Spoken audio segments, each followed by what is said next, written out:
دا سوالو مې خور کړی دی چې ماشوم د میچازي سړی پاکۍ را پاکۍ او د هغه د پامپر او کوم جنګې چې ورته لګېدلی نو د دې سره اودس ماتېږي او که نه الجواب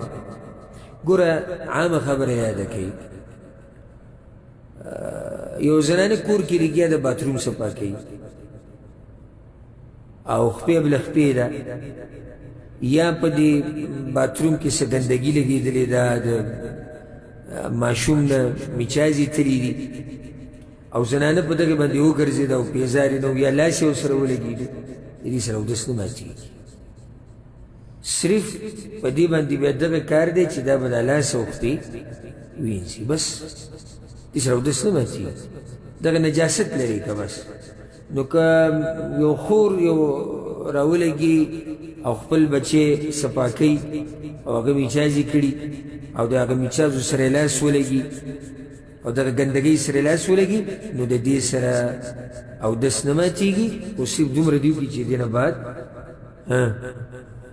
نه بعد د لاس وینځي والله اعلم